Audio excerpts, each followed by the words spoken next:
You are about to witness history in the making.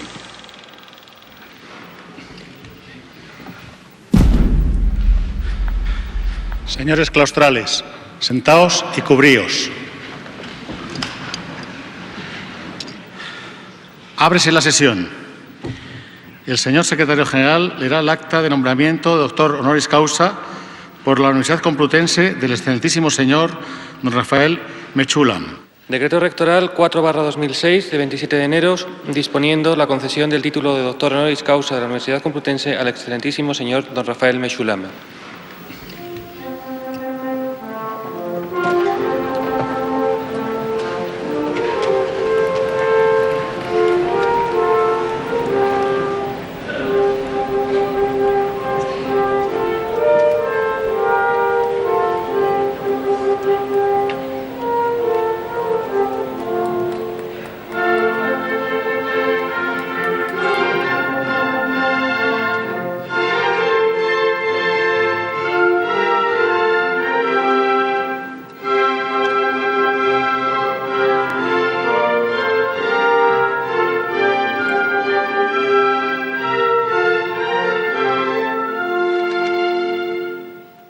Why did you agree to let me make this documentary about you?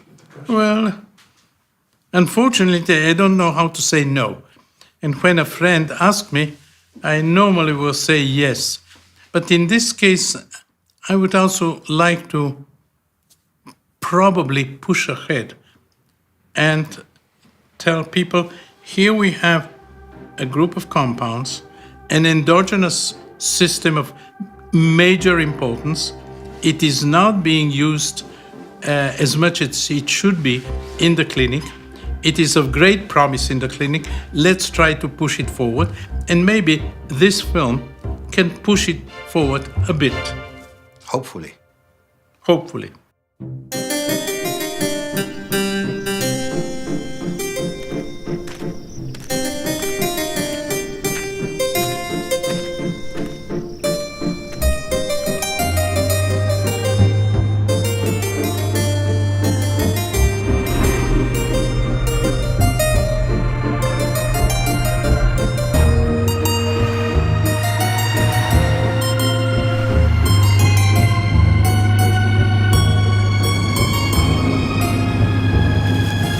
So this is your daily way to work for the last, how many years? 40 years, 45 years. I moved from Rehovot to Jerusalem in 1966, a year before the war. And I've been here ever since.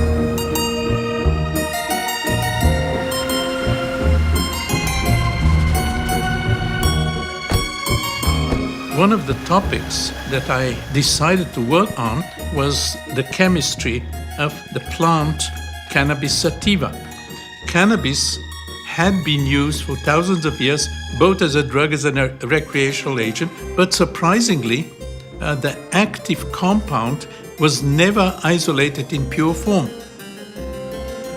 I decided, together with my colleague Yechiel Gaoni, to go and do research and find out what are the compounds present in cannabis, and particularly what is the active compound, or active compounds present there. Well, a scientist should try to find topics of importance. And I thought that this is a topic of importance. I knew that the police have a lot of cannabis, hashish, that's being smuggled from the Lebanon, and after all the legal things were completed, they usually burn it. I was at the Weizmann Institute at that time, a very young person. I went to the director of the Weizmann Institute, the administrative director, and asked him, do you know anybody in the police who can supply hashish to us for research? So he called one of his friends, can you supply cannabis to one of our researchers? And I hear from the other side somebody shouting, is he, meaning me, is he reliable? And the administrative director, who actually almost didn't know me, said, yes, of course he's reliable. Let him come over and pick some hashish.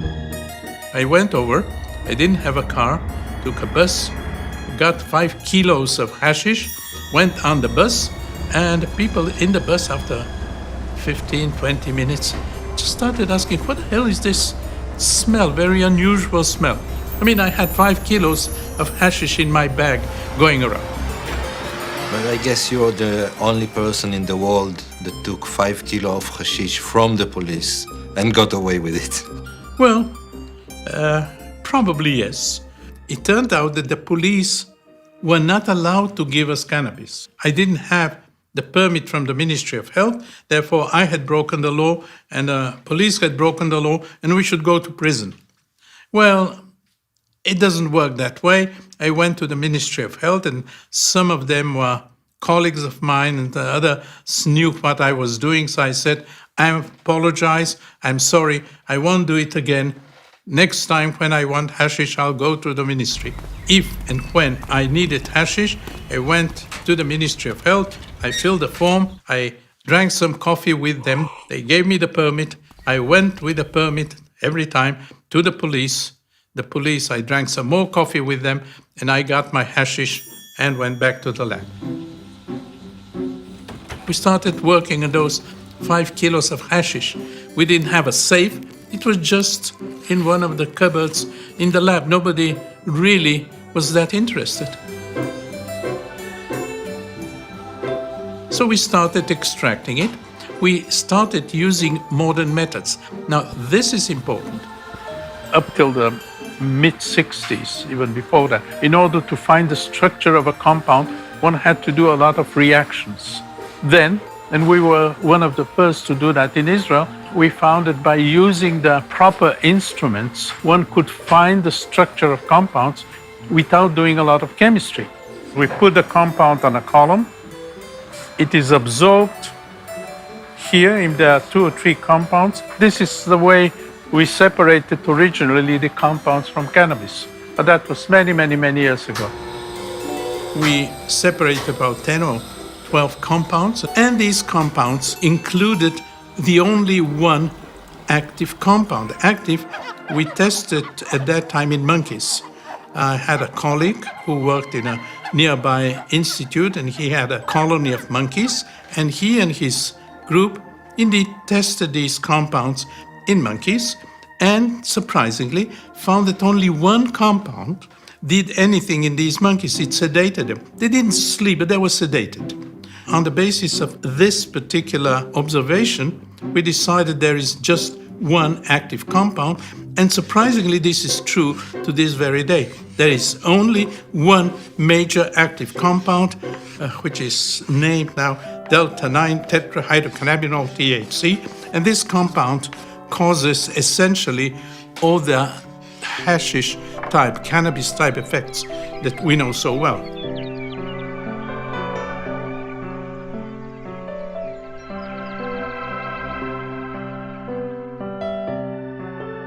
We wanted to see whether this compound, which acts on monkeys, acts also on humans. So we did a small experiment. There's a wonderful story. It was many years ago about the cake, the special cake that Dalia made. Well, that was the real testing of THC. We had a few of our friends take 10 milligrams of pure THC on a piece of cake that my wife prepared, and 5 took only the cake without the THC, and we compared the effects. None of us had ever used cannabis before. As a matter of fact, very few people had used cannabis at that time in Israel. All those that took the THC were affected, but surprisingly, they were affected differently. Some said, well, we just feel kind of strange in a different world. We want to sit back and enjoy it. Another one said, nothing happens, but he didn't stop talking all the time. A third one said, well, nothing happens, but every 15, 20 seconds, he will burst out laughing. These effects are well known today. People are differently affected. In one case, however, one of the participants got into an anxiety state. She felt, I believe, that her psychological guards, if you wish, were breaking down, and all of a sudden she was open to everybody. So she really got into an anxiety state. In some cases, we definitely see anxiety attacks. Most do not.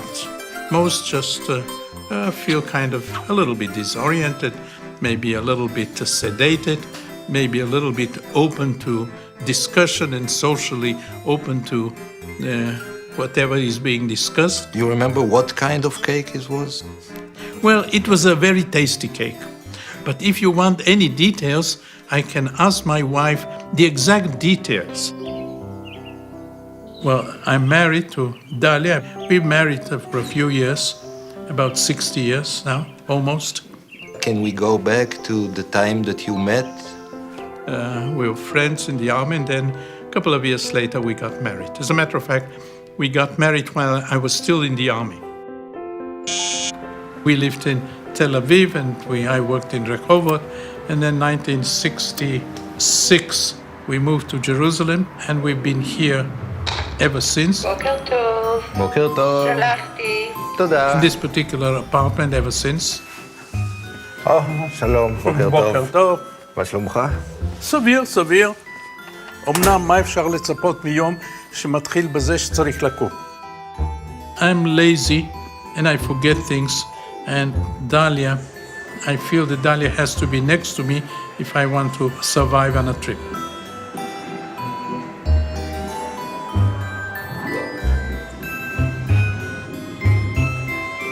But you love going to these meetings? Well, meetings are useful in many ways. People learn what other people are doing and going to do. What they have done is published, so I don't have to go to meetings to learn what other people have done in the past. Manuel, Nice to see you. It was Most It's a meetings are just getting people from different aspects of a topic. They talk to each other and maybe something new comes out. If you really look at the history and what's been going on ever since he discovered THC, he's not just discovered THC and then just, relied on that and didn't do much, but he continued to have such a vision for the next step and the next step and the next step. 9, 8. Is that a test for whether I'm intoxicated or not? Yes. My name is Mahmoud A. El Soli. I am a research professor at the University of Mississippi. Cannabis is what I'm known for.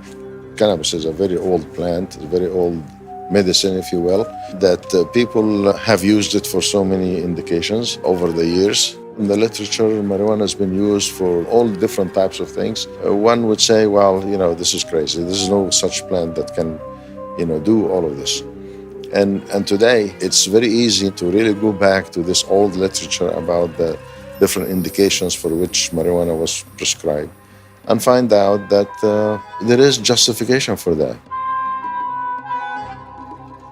Cannabis was used in the Middle East for thousands of years. As medicine. Who knows, maybe for other things as well. Many of the tribes at the time used cannabis. Assyrians used it for medicine, used it for excitation, as used it in religion. The Egyptians used it as medicine. Surprisingly, the Greeks and the Romans didn't know about psychoactivity, but they used cannabis as an anti-inflammatory drug. Cannabis in India was used by people who want to be delivered from all worries and care. Well, that's quite a good definition of anti-anxiety. We knew that cannabis had been used for epilepsy. In the past? In the past, there is, for example, a translation of Arab story of the 15th century, and it says that one of the Arab leaders had epilepsy. Physician came over and gave him cannabis, and it cured him, but he had to take it for his entire life. So the field kind of told us, try it on epilepsy. We first tried it in animals and it worked. So at this point, we decided to go into humans. Trial took place In Sao Paulo, they had about 10 people that had epilepsy that could not be affected by the known drugs. We started giving them high doses of cannabidiol, 200 milligrams per day. And you were producing the cannabidiol from hashish? For almost 40 years, we didn't produce it, we isolated it, we separated it from hashish. Hashish contains about 4%, 5% cannabidiol, so it is really quite difficult to isolate, to obtain large amounts, but we did that. We were happy to note that indeed they had no seizures while they were taking cannabidiol. And it was published, and nothing happened afterwards. So far, 34 years later, this is the only publication of cannabidiol in humans against epilepsy.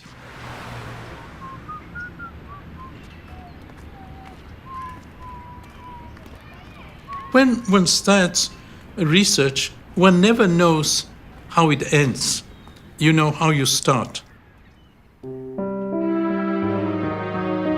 I was born in Bulgaria, and I was a child during the war, though I was very well aware of what's going on.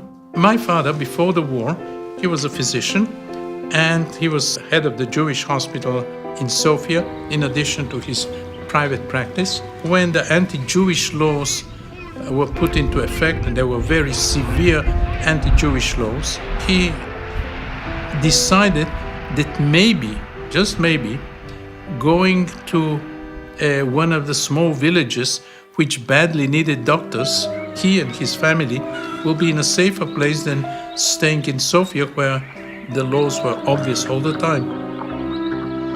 He was appointed as a village doctor in 1942, I believe it was, and for about 2 or 3 years we spent moving from village to village, and he was the village doctor in many of these places.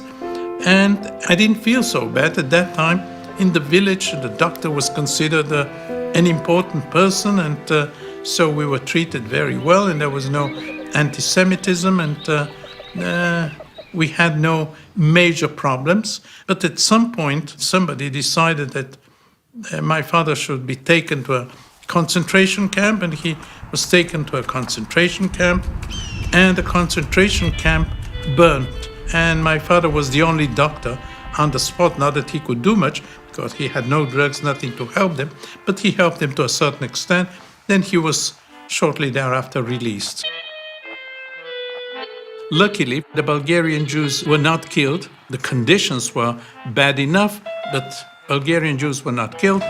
My uncle saved them. How?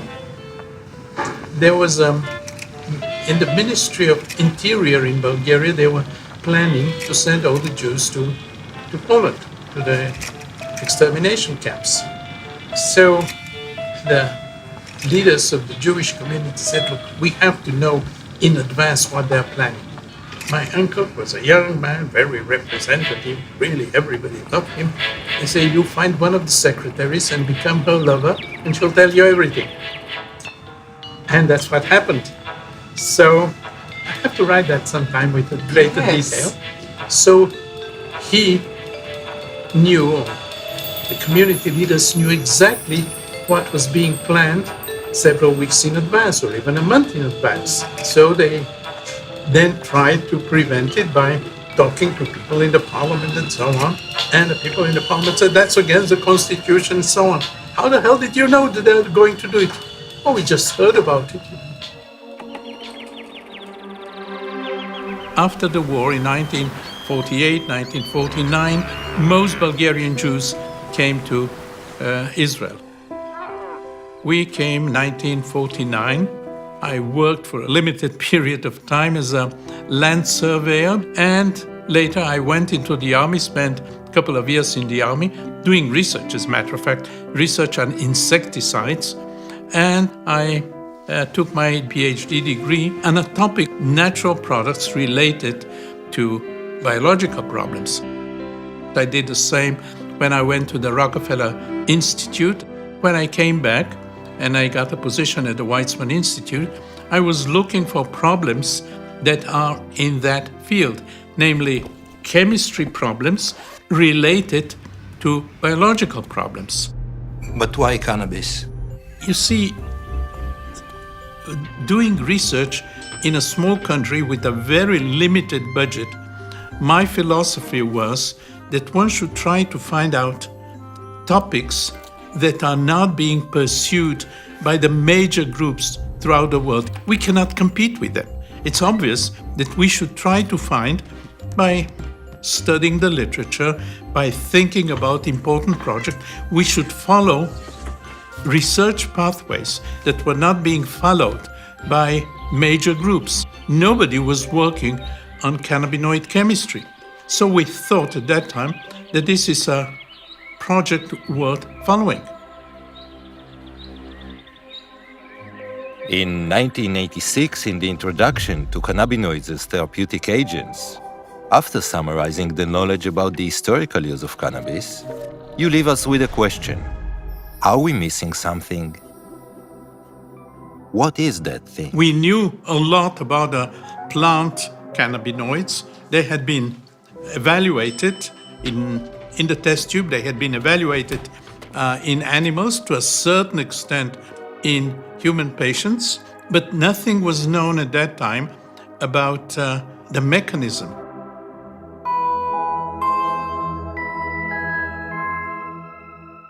A group in the US, Professor Aline Howlett, she was a young researcher at that time in St. Louis. I really didn't know very much at all about marijuana or cannabinoids. That wasn't my area of expertise. In the United States, we need DEA approval to get cannabinoid drugs for research. So I got through the approval. I got some delta-9 THC and did these studies and found some very interesting things. Dr. Howlett found in the brain a specific receptor for THC. It was named the CB1 receptor, cannabinoid receptor number 1. Now that was a major discovery in the mid-80s. So here we had, for the first time, an indication that THC acts on a receptor.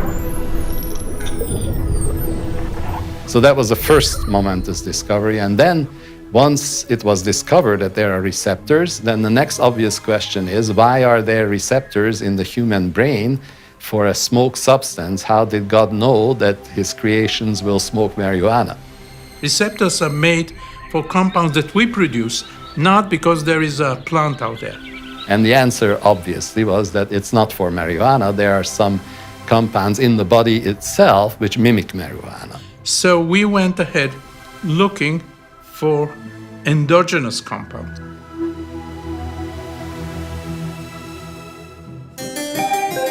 In my lab, there were 3 collaborators who contributed a lot in this research. My name exactly is Lumír Ondřej Hanuš. I went for socialism in Czechoslovakia. Professor Mechoulam invited me. I'm here already 23 years. 23? I came just for 1 year and it's a little bit extended. 1 year, it was not enough for research. We already had here postdoc Bill Devane, Dr. Bill Devane. In the States, I go by Bill. In Ireland, I go by Will. Okay, run over. He used to come late in the afternoon and then work throughout the night. And Aviva Breuer, she worked with me in the lab for about 30 years. She still works with me in the lab. She used to come early in the morning. So sometimes they would meet here. If it was 5 o'clock in the morning, she would come in and he was just about to leave. In 3.5 years, we never had a lab meeting. Looking for the endogenous cannabinoid, a lot of brains were involved, not only brains of the researchers. Well, we initially worked on brains of pigs. It is generally accepted that the organs of pigs and the organs of humans are somewhat closely related. And probably pigs and humans are also somehow closely related. Well, I'm not sure that the pigs will be very happy to be related to humans, but that's something else. So we wanted to work on pig brains. And the pig brains are not so easy to get in Jerusalem. It's not kosher. I took my car, Bill and I went to Tel Aviv, bought a few kilos of pig brain. The butcher thought that we are having a party. We were going to do something with it, cook the brain. Each time when we came to buy it again, so price was higher. At the end, it was very expensive. I got the brain and just made some fractions and put it over a sand column and separated a few fractions and tested them for how they bound to the receptor. And I thought, oh, it won't take long, you know. I came just for 1 year, but after 1 year, with Bill, still we didn't have pure compound. So we asked Professor Mechoulam to extend. Shalom. A few other labs were already looking for compounds. He thought we might be scooped by some other lab. But we told him, just try it with us. We are very close.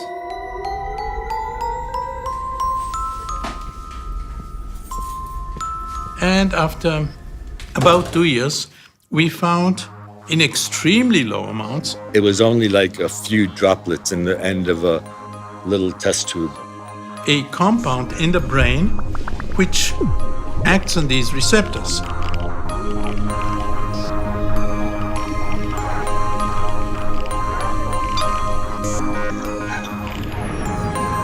And of course, as with every important discovery, no single lab usually has all the expertise. So Rafi was such a well-known figure in the field that he was able to put together a team of outstanding colleagues, including Roger Pertwee. I'm professor of neuropharmacology at the University of Aberdeen. Considered one of the top experts in cannabinoid receptor research. But they then needed to see whether it behaved like we expect a cannabinoid to behave. So we just developed a new assay for doing that.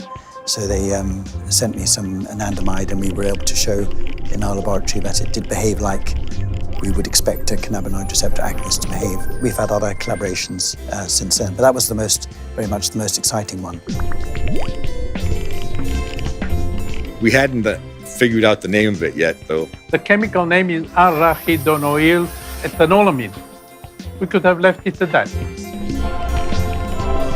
We thought that maybe it has to do with mood, emotions, things of that sort, and therefore we thought, well, if it causes some kind of changes in emotion, maybe it causes happiness. If you smoke marijuana, it gives you a certain bliss. So the natural compound also is responsible for that same type of a bliss, an internal bliss that you have, you know.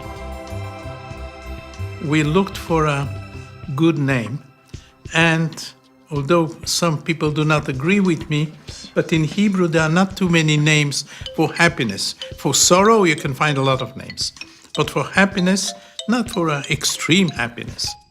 We've looked into Assyrian things, but the Assyrian things are more complicated.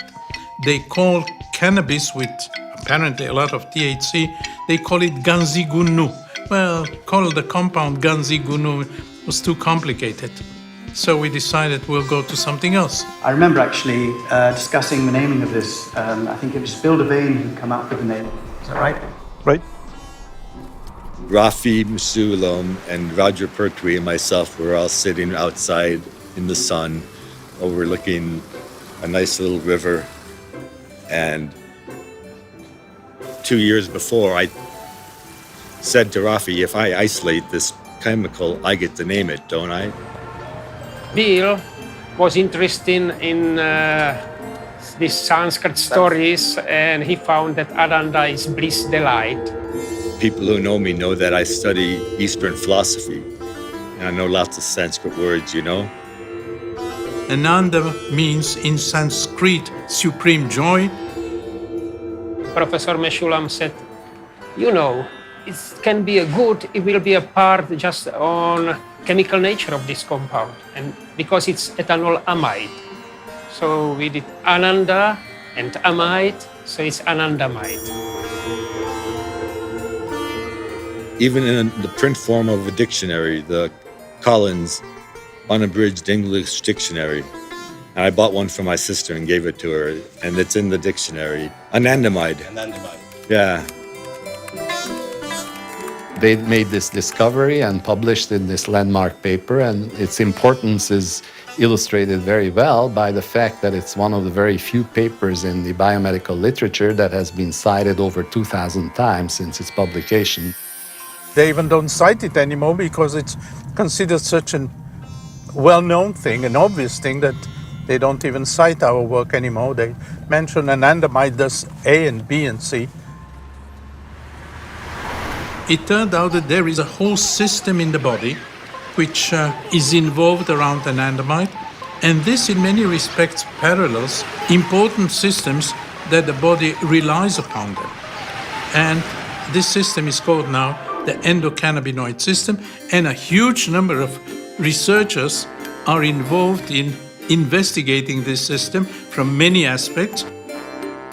I'm a full professor of biochemistry. The basis of my work was to understand how the nervous system works. I usually go by Dr. Mary Abu. The CB2 receptor is we're trying to discover how the world works, or in our case, how cannabinoids work and how the brain works. Are there additional receptors? We know CB1, CB2 are receptors. Again, you see a difference between the oral administration versus the smoked form, which is a very similar. In this model, we found that activation of CB2 was effective. A compound which we haven't managed to isolate yet, but we strongly believe exists. The endocannabinoid system is complex, it's very challenging. If the animal, during the time-out period, is still pressing the lever, is because he has lost the control. It's just perhaps not easy to describe, actually, how... You know the beginning? It says, nel mezzo del cammin di nostra vita mi ritrovai per una selva oscura, che la dritta via era smarrita. How all of a sudden the poet found himself in a strange place, a black forest. Selva Oscura is a black forest, and he was lost. But thanks to another poet, that is Virgilio, a famous Roman poet, he found a guide through the hell to the paradise then.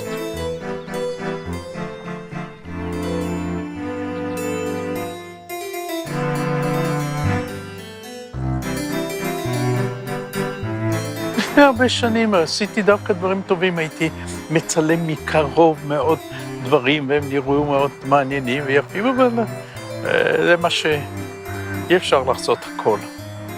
אז זה מה שנשאר. Well, many years ago I had the time to play around with photography, but that was many years ago. Unfortunately, I don't have time for hobbies. אנחנו צריכים להתחיל לזוז.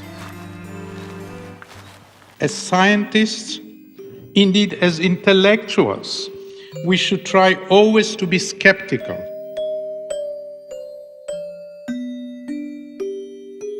So in 1995, you had an idea of testing THC on children.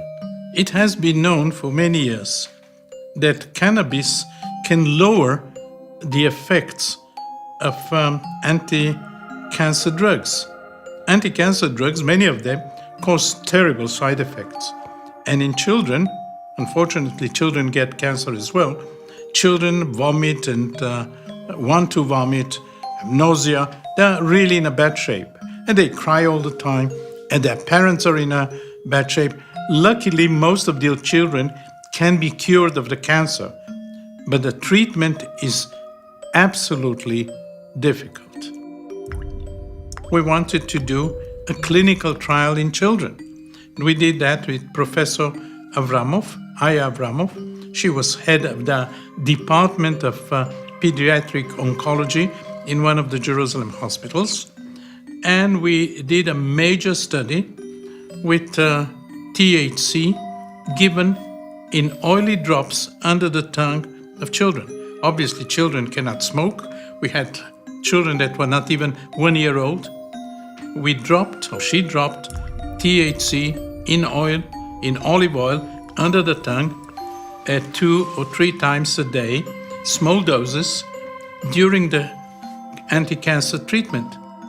At the beginning, we wanted to do a double-blind study. Some of the children got the THC, some other children got only the olive oil. After a week, she told me, I'm not going ahead with that. I know exactly who is getting the THC. I know exactly who is not getting it.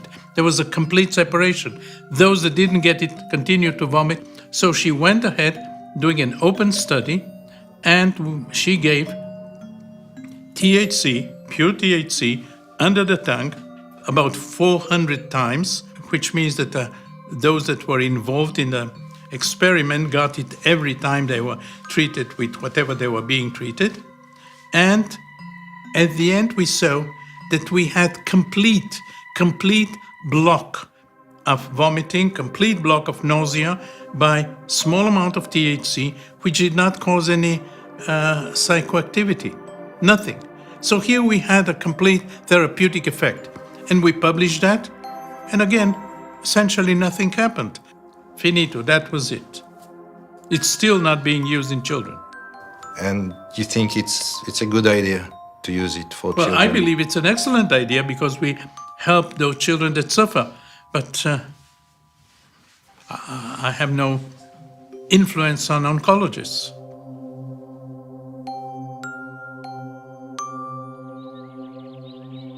If there is a cancer patient who's got pain and that pain is not being controlled well by other kinds of drugs, they're on cancer chemotherapy, they're vomiting, I think it's unethical to withhold a drug from them that can be very useful to help them in their pain management and in their ability to cope with their disease.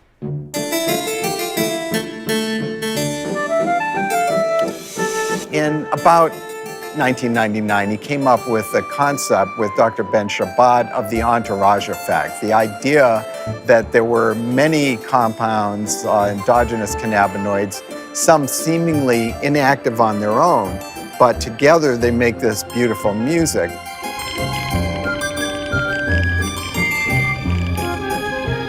They create an entourage effect that greatly increases activity. Rafi basically spoke to me about this entourage idea, and he made a very nice comparison, you know, like politicians, if they go alone to places, nobody pays them any importance. If they go accompanied by perhaps less active components, just the fact that the politician or the minister or the president is accompanied by many people makes it more important. So this is the entourage effect. I feel that the same applies to the components of the cannabis plant itself. And so many of these are what are called minor cannabinoids, contribute to an overall effect that you cannot produce with a single molecule. This has been a key concept in what the work I've tried to do under his influence. I was convinced that one should only test pure compounds with one target, whereas it's the combination sometimes of the compounds that can do the trick.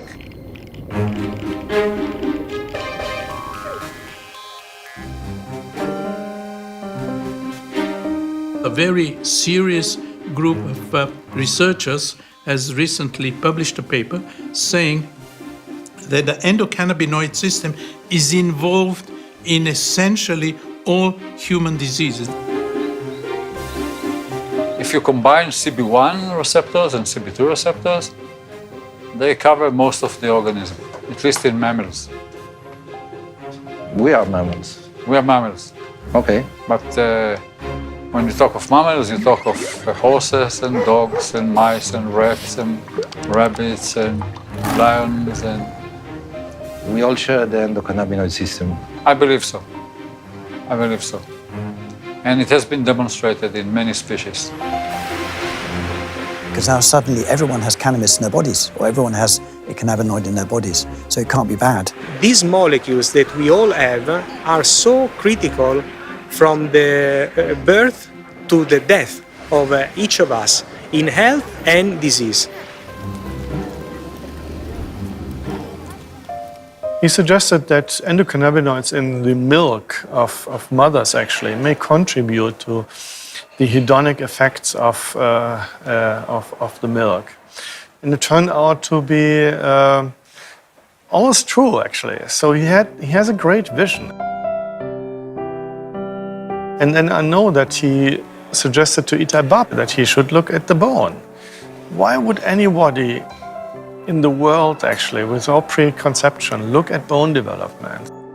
רגע. כמובן, דש לדליה. We're going to my lab. We can go through the bigger entrance. Or to the small entrance here. My name is Professor Itai Bab. I am the director of the Bone Laboratory at the Hebrew University of Jerusalem. We're going to see now the cannabinoids in bones? Yes. Okay. So you do have a laboratory here. You've been here. We have discovered the skeletal endocannabinoid system. These are osteoclast cultures. Osteoclasts are cells that break down bone. Okay.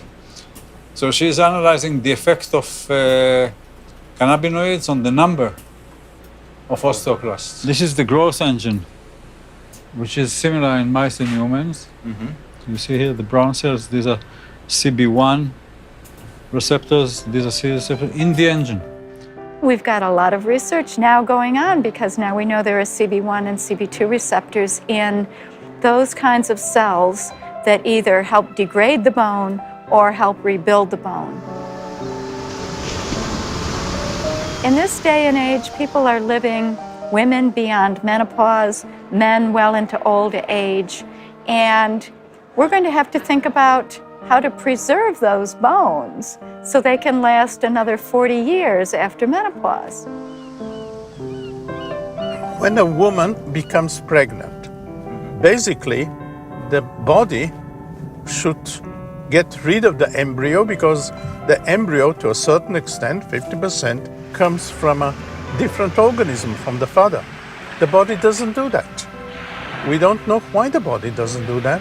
It's kind of a lowering of the immune system, certainly around the embryo. And it seems, it's quite possible, that the endocannabinoid system, in a wide sense of meaning, may be involved in prevention of this kind of immune effect, which is the basis of our life. I mean, obviously, if the embryo is kicked out, there's going to be no life on this planet.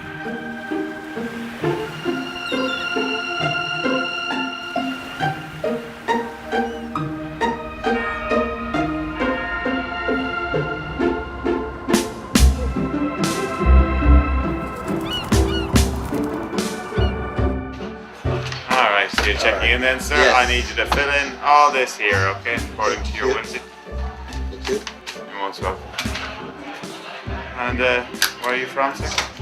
Israel. Israel, oh. Well, that's very cool. That's cool. You know why?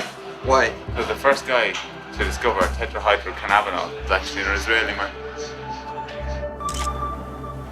Thank you very much. You're welcome. Okay, thank you. Shalom. תוכל לחתום לנו למזכרת? הנה, אפילו הבנות רואות שאתה מתחיל להיות סלב כבר. You are named as the grandfather of cannabis research or cannabis Well, I'm a research. grandfather of 7 grandchildren, and I'm very happy with them. So you're not accepting the title, the grandfather of cannabis research. We started research when essentially nobody was doing research. So if this is the grandfather, okay, so I'm a grandfather.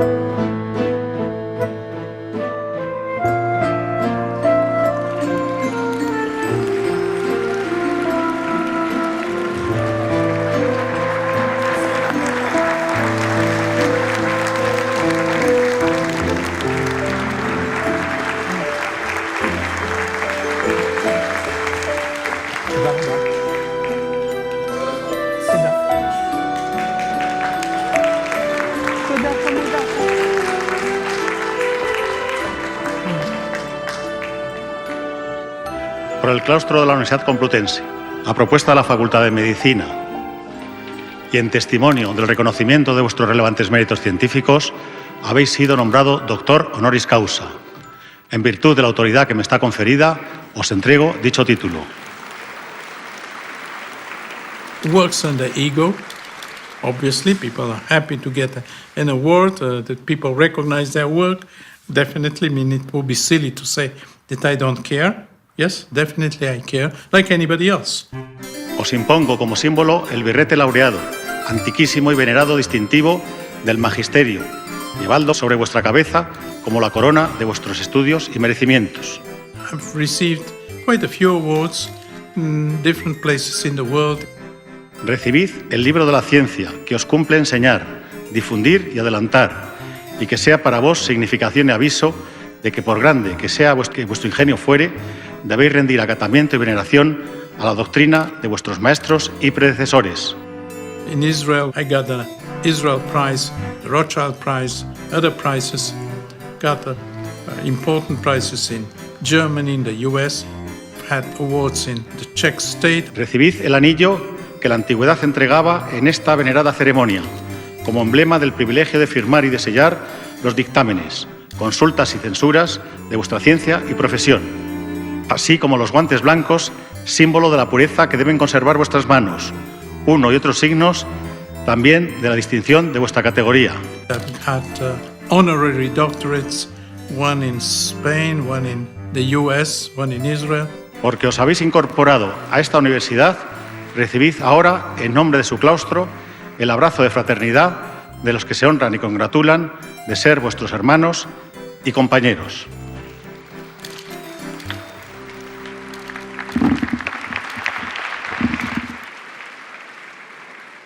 The National Institute of Health gave me an award recently. In 1962, I had asked for a grant from NIH. But NIH wrote me back, well, the topic you're interested in, namely the constituents of cannabis sativa, is not a relevant topic for the US. It's not used in the US. When you have something more relevant, ask us for a grant. So a year later, I got a phone call from one of the main pharmacologists of the National Institute of Mental Health, said he's interested in cannabis. So all of a sudden they had a change of mind. So I asked them, what happened? Well, apparently somebody high up, an important person, maybe a senator, had called NIH and asked, what does cannabis do? It seems that his son had been caught smoking pot. What? Yes, it's the truth, Father. And I'm pretty ashamed of it. And he wanted to know whether the marijuana destroys his mind. Now, they didn't know anything about marijuana, and the only thing that they actually knew was that a young person from the Middle East had asked for a grant and was working on it. So pharmacologists came over and asked me, are you still working? And said, yes, we had just identified the active compound and we had a large amount of the active stuff there. We had about 10 grams of THC. So he said, please give us the 10 grams and we'll do a lot of pharmacology in the US. So he got the world supply of THC. Nobody had THC at that time. Got the world supply of THC, took it to the US. Actually, he probably smuggled it because I don't think that he had a license so he could take it to the US. But then, of course, nobody was looking for THC. It was not a known compound. So he took it to NIH. And for the next couple of years, most of the research in the US on THC was done with material supplied by us, those grams that they took. And for many years, nearly 45 years, I was supported financially by the National Institute of Health. And they never interfered with my research.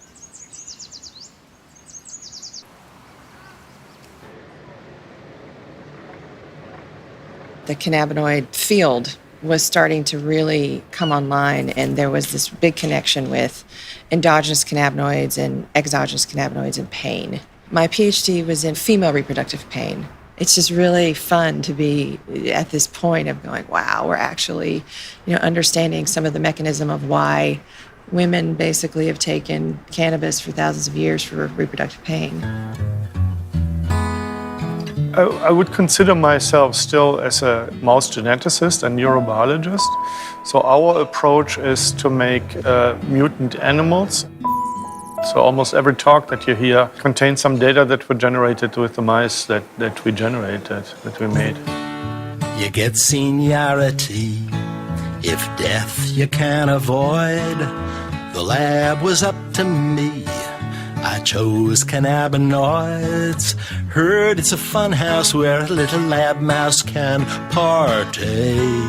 For several years, I was researching motor neuron disease, amyotrophic lateral sclerosis, and was able to show that THC was actually protective in a mouse model of ALS. The mice that were given THC lived a little longer and did a little better than the ones that did not get treated with THC. So that was really exciting work. Pass that new compound over to me, doc.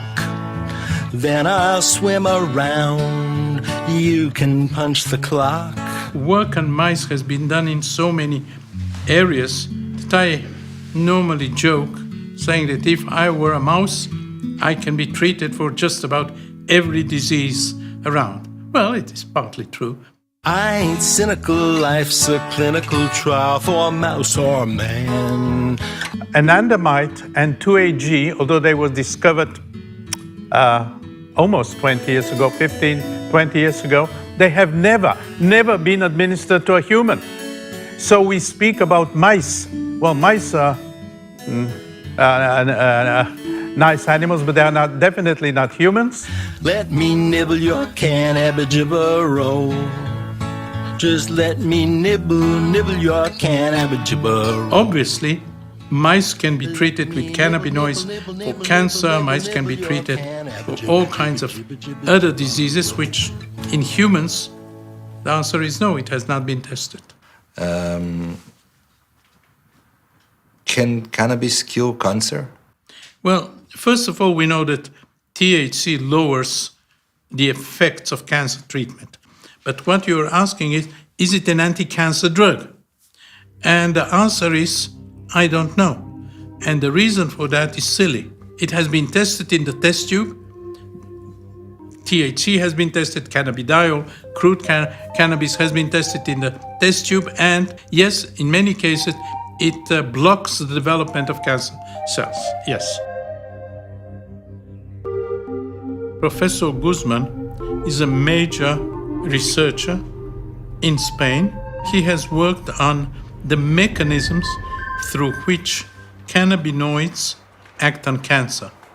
In our hands, classical cannabinoids are the ones that work best, by large, in inducing cell death in cancer cells. THC comes from cannabis or comes from synthetic? THC coming from cannabis. Yeah. Oh, okay. So it's THC, the real THC.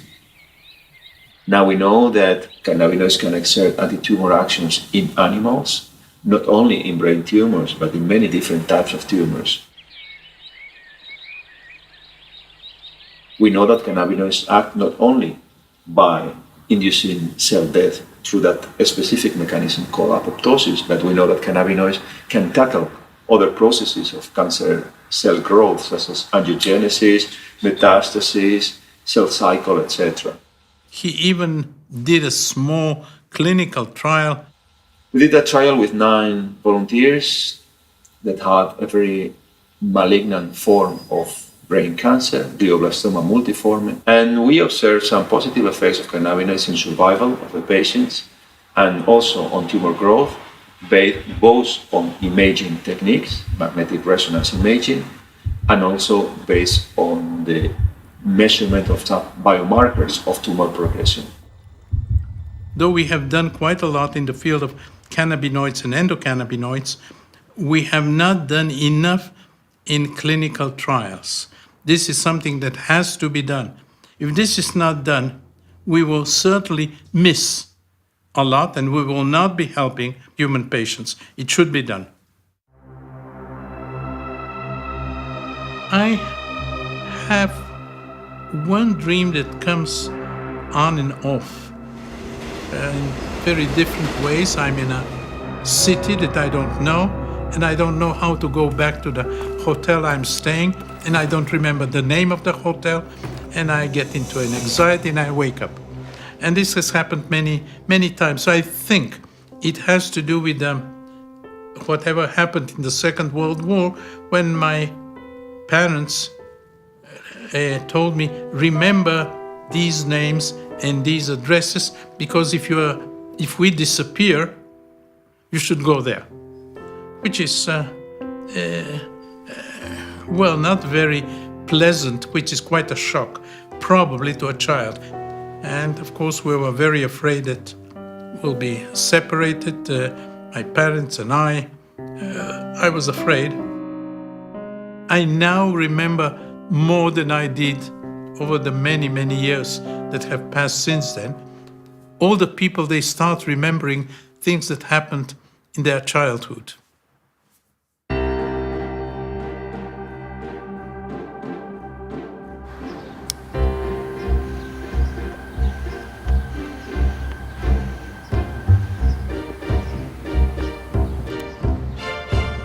At one point, somebody decided that it is worthwhile testing cannabis with relatively high doses of THC, I believe, in people that are Alzheimer or Alzheimer-like patients. They got it in their food, in the yogurt or whatever.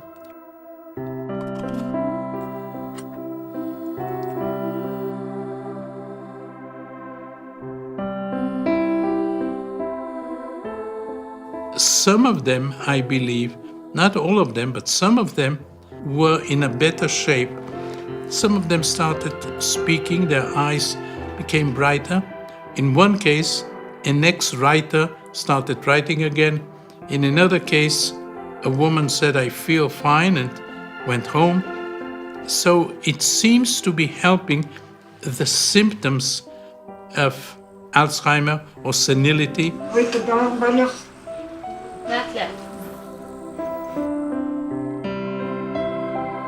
Alzheimer at the moment is a huge, huge problem, and there is very little that can be done for Alzheimer patients. So maybe if it is well researched in the future, we should know how to help these patients. We're dealing here with a population of millions, and this population will grow because in most countries, Western countries at least, the number of older people is growing all the time. We are lucky that cannabis is not toxic. People do not die from overdose of cannabis. Most appropriately for a cannabinoid meeting, we're ending on a high, really, in the form of a talk by Rafi Mechoulam, who's of course the father of modern cannabinoid research, no doubt about that. And I would like to end with something that's really crazy speculation. Each one of us has a different personality, and we have no idea why. Why do we have different personalities? Well, part of it is the effect of the environment, okay. But part of it is genetic, and we don't know why we have different personalities. One way of explaining it is there are several hundred compounds, endocannabinoid-like compounds. They are like anandamide in their chemical structure that are present in the brain, and it is quite possible that each one of us has a different, slightly different level of these compounds. This is genetic. This is based on the different DNA of everybody, but DNA doesn't affect the personality. It is the compounds that are formed from DNA through RNA to proteins and peptides and secondary compounds. So it is quite possible that differences in the endocannabinoid system and the cannabinoid-like system can have something to do with the different personalities. Well, that's a very complicated story, but it may work. I went to a mathematician and told him, look, I believe that there are 8 billion people on this planet, and I believe that there are 8 billion different personalities. Is it possible that the 200 compounds that we have may be involved? He said, of course. There are so many possibilities that the ratios of 10 of these to 10 of others and so on will cause that. This is a crazy speculation, but at some point we'll have to find the biochemical basis of why we are different.